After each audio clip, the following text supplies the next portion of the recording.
Hi, my name is Nick. I am a pastor in Southern California, and I'm making a video with Salt today to answer the question, does God promise that you will get married?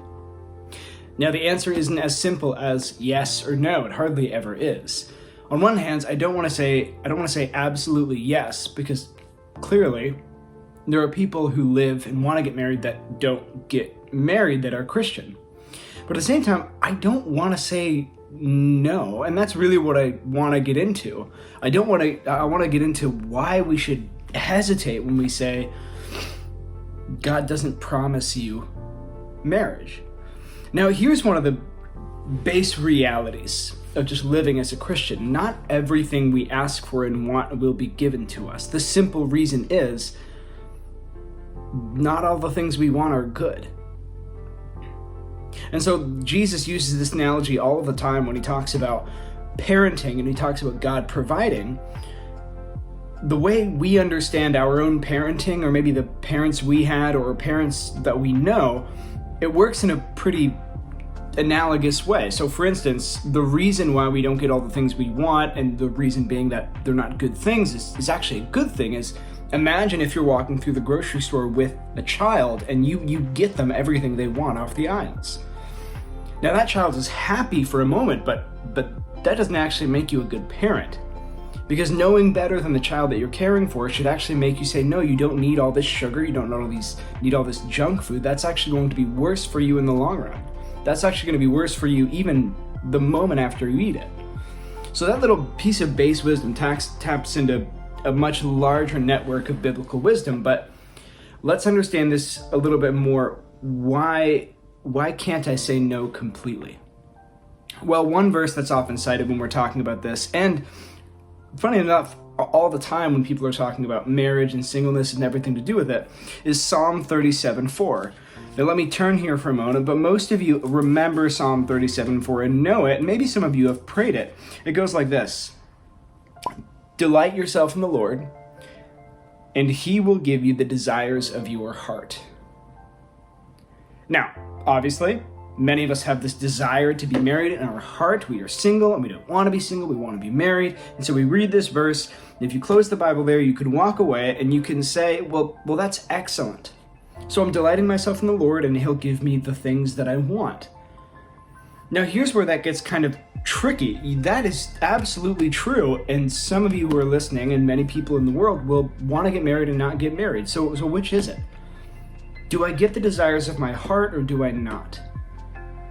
Well, the key is actually, and I'm just referencing this verse, but there are so many like it, is the first part of it. Delight yourself in the Lord.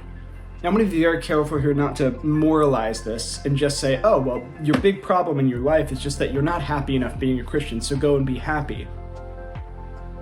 The reality is that the source of joy is the Lord. And so it's kind of an ironic verse in the sense that desire the Lord and he will fulfill your desires. Now, contentment is really where this conversation takes us, because, okay, how can I be content in the Lord, especially when I have this big thing that I can't seem to stop focusing on called singleness? We feel all sorts of things like rejection and insecurity with it. How am I supposed to delight myself in the Lord amidst that? Well, I'll commend a great book to you. It's called The Rare Jewel of Christian Contentment. It's by a Puritan, and it shocks me every time I read it how accurate he is, writing some 400 years ago about contentment. And one of the lines he has in this book, it's a man named Jeremiah Burroughs, and he writes, the Christian person is at the same time the most and the least content person in the world. Now, he's the most content person because he has the Lord, and he's the least content person because he knows what is most good, yet lives in a fallen world. And so there will be some conflict as you actually try to live this out and try to say, okay, well, yeah, I hope God will give me a spouse, but you can't be certain of these things because we simply don't know. And you will live out the reality of what he's writing about. I mean, the hope is that in this life you delight in the Lord above all things. But at the same time, you will find discontentment in this life. Discontentment because you are broken and the people you want to date are broken. And inevitably, if you get married, the person you marry is a broken and damaged person. I don't need to be the one to tell you that marriage doesn't fix anything. Marriage doesn't solve this big problem. It actually is a commitment that creates more. And so when we think about, well, God, do you promise that I'm going to get married because that's the thing that's the desire of my heart? It's going to make me happy. Truth be told, I don't know. I don't know if God's going to bring you a wife. I don't know if God's going to bring me a wife. I don't know if God's going to bring you a husband. I have no idea. I don't think anybody on earth does know.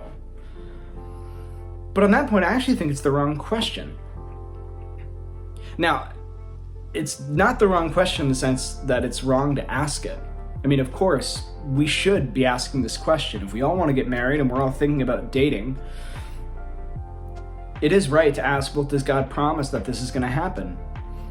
But I think when it boils down to it, it's a deeper question that we're going after here.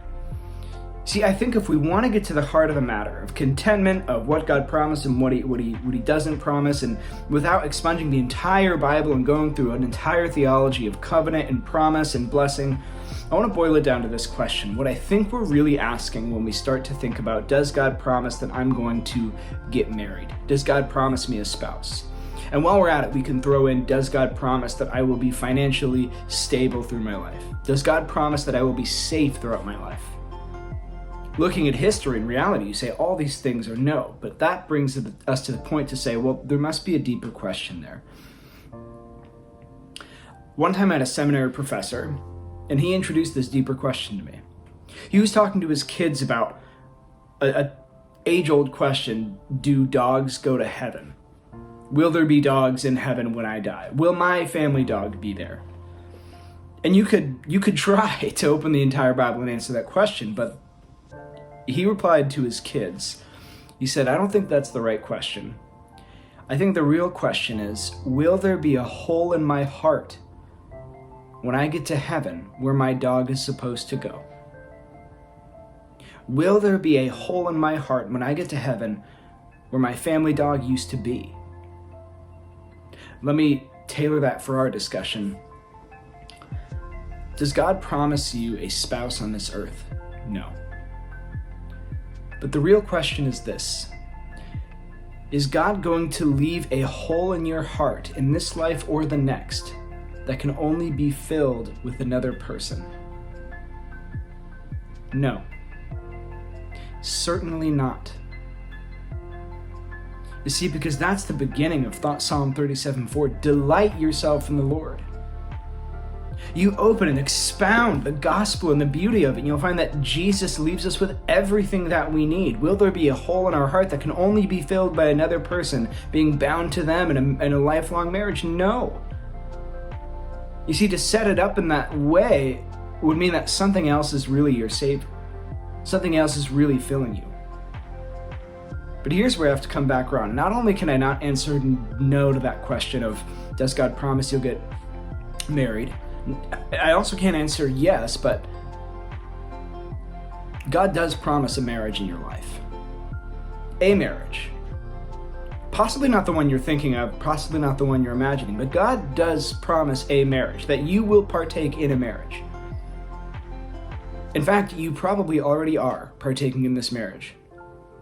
You see, if you were a part of a church, and forgive how cheesy this is about to sound, you need to begin to understand that what you're participating in is not just a community of like-minded people who come and gather together to worship the Lord. You are participating in the bride of Christ. You are functioning as the betrothed to the Lord of heaven. You are witnessing what true love is supposed to look like. Christ dying for you. And you are living out and trying and growing in what love is supposed to look like from your end, which is praising and loving and serving the Lord. You see, even now there is not a hole in your heart when it comes to sacrificial godly love. The question that we asked earlier, is there going to be a hole in your heart, forces us to realize, well, have I pigeonholed God into blessing me in one particular way? Have I been focusing so heavily on this one aspect of life that I have reduced what God can do and what God is doing in my life and for other people to this one category, so that you measure yourself along the spectrum of single or married? Or, if we take a full view of the gospel, a full understanding of how good God is. We can have comfort both in singleness and in marriage. Will God leave a hole in your heart where only another person can fill? Will God leave a hole in your heart that requires you to get married? No, not in this life or the next. He has supplied you with the avenue to pour out love to others and to receive love. Now, let me correct that. No church is perfect. No church does this perfectly. But when we realize our identity in Christ, we realize we're participating in love already and now. And when we try to say that the only way I can actually have love, the only way that that category of my life can be satisfied is by getting married to another person, you see, I think we're actually missing out on what you're already enjoying. You're missing out on what you've already been given.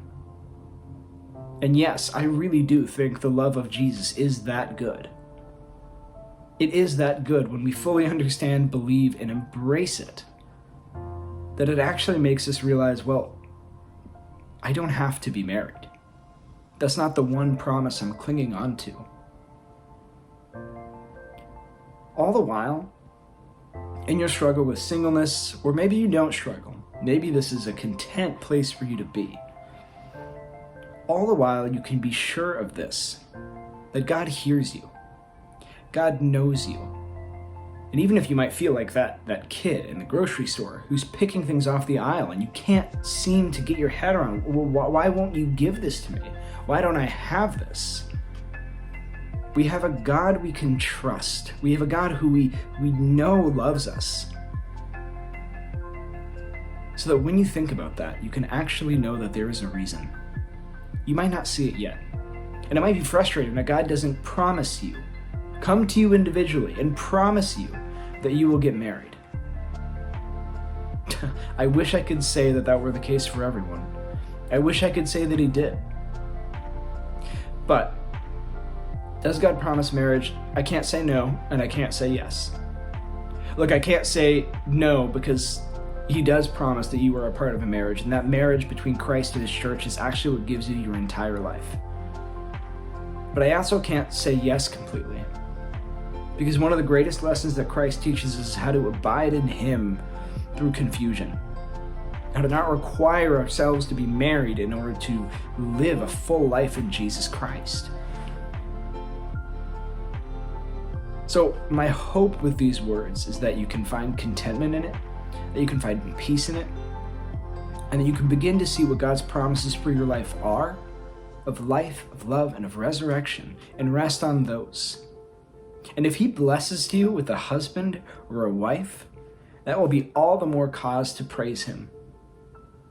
But he will not leave a hole in your heart where marriage is supposed to go, because he has given us all of the love that we could ever need. Thanks for listening.